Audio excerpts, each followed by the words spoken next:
Buenas noches, tutora de compañeros. Fase 3, diagnóstico fitopatológico, capacitación para técnicos agrícolas.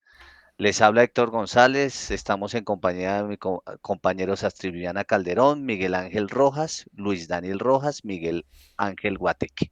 Bueno, en esta ocasión pues tenemos la intención de capacitar a algunos técnicos agrícolas por medio del diagnóstico fitopatológico abordando el hongo fitopatógeno Coniferipodia gueiri, el cual es un hongo que pues amenaza principalmente pues árboles y pues que nos vamos a centrar en el anexo, el cual trata sobre la afección de este hongo en plantaciones de cedro en Chocó.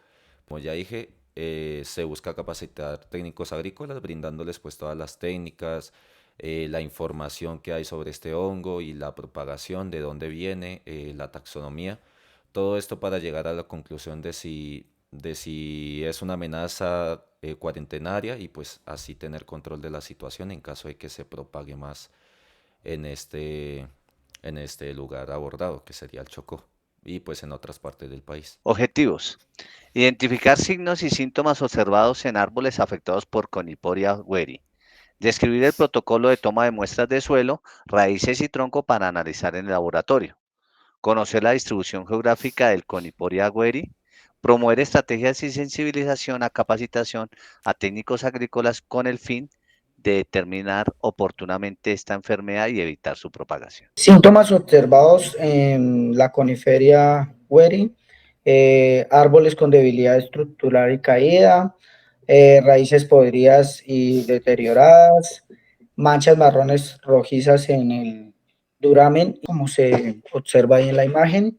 Algunos signos, la presencia de estructuras fúngicas en la base del tronco, formación del micelio y cuerpos fructíferos en la madera afectada y textura normal en la base del tronco, similar a láminas de plátano. Cordial saludo, mi nombre es Astrid Viviana Calderón. En este caso, para complementar lo que observamos en campo, es importante tomar un análisis en laboratorio para poder identificar si es o no el hongo que nosotros estamos visualizando. Se debe hacer una solicitud de análisis al laboratorio más cercano con el formato antes de tomar las muestras para llevar el protocolo que es. Aquí vemos las herramientas y materiales que necesitamos para tomar estas muestras. El orden de muestreo básicamente es suelo, raíces y tronco. Tener en cuenta que para tomar las muestras no se deben tomar inmediatamente después de la lluvia o de aplicaciones fitosanitarias. Para el muestreo, en el caso del suelo, debemos tomar aproximadamente 500 gramos de diferentes lugares alrededor del sistema radicular que presente los síntomas. Las raíces, 3 partes de 10 a 20 centímetros de longitud en diferentes lugares. El tronco, una porción de 10 a 15 centímetros de profundidad. Si tenemos acceso al tronco medio con los síntomas, también lo podemos tomar. El empaque, tener presente que para temas de suelo se debe empacar en bolsas herméticas, pues identificar muy bien, pues si en el caso de que el árbol tenga codificación, o simplemente le tomamos el nombre, la ubicación, la fecha de muestreo y condiciones ambientales en una etiqueta que vaya muy bien rotulada a la bolsa, la descripción de los síntomas, como el compañero los acabó de decir, el historial de terreno, de los cultivos anteriores, las condiciones de drenaje y problemas fitosanitarios en lo posible. En el caso de las raíces y troncos se pueden colocar en bolsas de plástico o de papel, o podemos hacerlo primero las bolsas de papel y luego en el plástico, teniendo en cuenta que si llegan a presentar humedad, es importante no sellarlas completamente para que no presenten ningún tipo de condensación.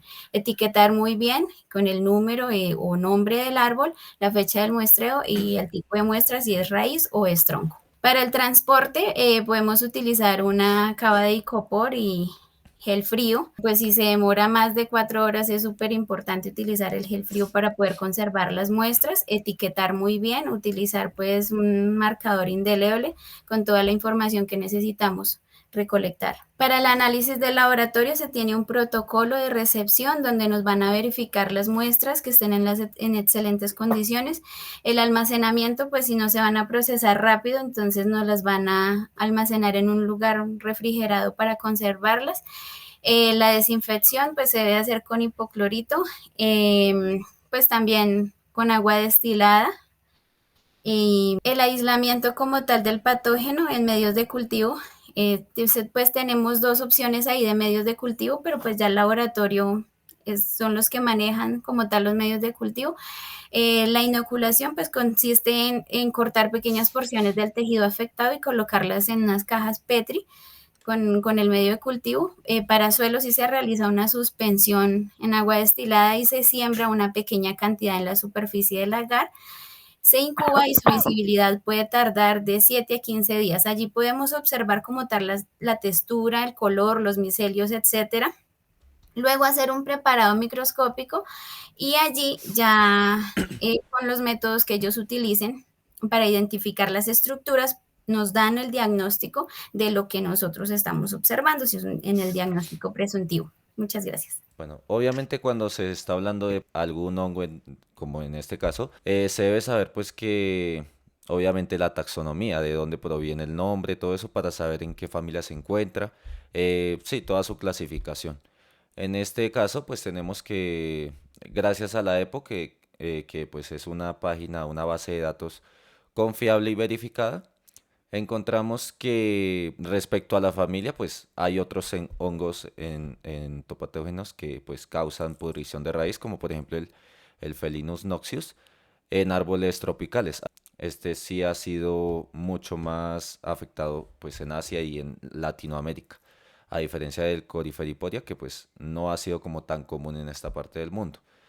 ¿A qué quiero llegar con esto? Que pues gracias a los datos que nos da esta página, podemos encontrar quién le puso el nombre y pues las ediciones que se le fueron haciendo al paso del tiempo.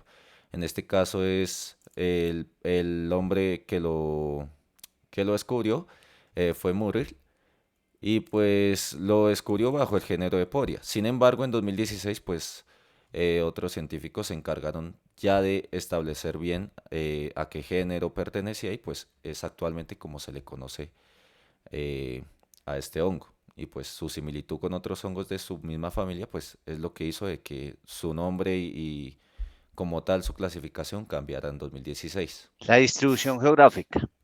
Tiene una distribución en el hemisferio norte, según lo que hablábamos de la EPO, que es una página confiable de europea. De acuerdo a los registros de la Base Mundial de la EPO, la presencia de esta enfermedad Coliporia weri se registró principalmente en Norteamérica, en este caso Canadá y Estados Unidos. Como dice su distribución, aquí aparece, digamos, en Canadá, en Columbia Británica fue el estado que apareció, tiene su presencia y distribución restringida. En Estados Unidos, ahí sí estuvo en varios estados, que fue Alaska, California, Idaho, Montana, Oregón, Washington y Wisconsin. En Asia, como Japón, en Europa, como Países Bajos y Eslovenia, no hay ausentes, no hay registros claros sobre este hongo. Es una enfermedad nueva para el país. El ICA no tiene reportes del hongo Conifolia weri en Colombia. Esta enfermedad es nueva en el país y no está presente en el listado de enfermedades reglamentadas por el ICA. Si llegase a ser demostrada por los diagnósticos fitopatológicos, sería en el municipio de Quibdó, departamento del Chocó, donde tendría su primera presencia. Una enfermedad cuarentenaria. Enfermedad cuarentenaria es una que no está presente en Colombia, pero podría ser introducida. ¿A través de qué? De importaciones de material vegetal o sustratos. ¿Por qué es enfermedad cuarentenaria? Porque genera altos daños económicos, afecta a especies nativas y altera ecosistemas forestales. Y es difícil de controlar y erradicar después de que se establece. Bueno, vamos a hablar sobre la estructura morfológica del Coniferipodia weri. Bueno, como definición decimos que esto es un hongo basidiomiceto, patógeno que causa podredumbre en raíces, especialmente, digamos, en árboles coniféricos. En los tipos de estructura decimos que se clasifica en dos tipos de estructura, que es la estructura macroscópica que simplemente se define como visible, que es a simple vista. En esta podemos encontrar estructuras leñosas y perennes de color marrón oscuro a negro con zonas más claras. El himenio o la superficie fértil, que es la parte inferior de basidiocarpo, donde se encuentran los poros y está compuesta por una superficie poroide con pequeños orificios. También encontramos lo que son las estructuras microscópicas, que son observables con microscopio, donde encontramos las hifas, que algunas de estas son generativas y otras de estas pueden ser esqueléticas. Bueno, como información adicional a esto, encontramos que dentro del sustrato se desarrolla principalmente en raíces de árboles, formando una podredumbre blanca que básicamente su función es descomponer. En la parte ecológica encontramos que el patógeno es importante en bosques de coníferas, especialmente en especies como el abeto y el pino. Conclusiones. La capacitación adecuada de los técnicos agrícolas sobre la Coniporia weri es fundamental para manejar efectivamente esta enfermedad, al enfocarse en la identificación temprana, comprensión del ciclo biológico, manejo integrado, mitigando su impacto en los cultivos y asegurando una producción sostenible. Además, fomentar una cultura agrícola que establezca prácticas sostenibles claves para reducir la incidencia de esta enfermedad en el futuro. Muchas gracias. Muchas gracias.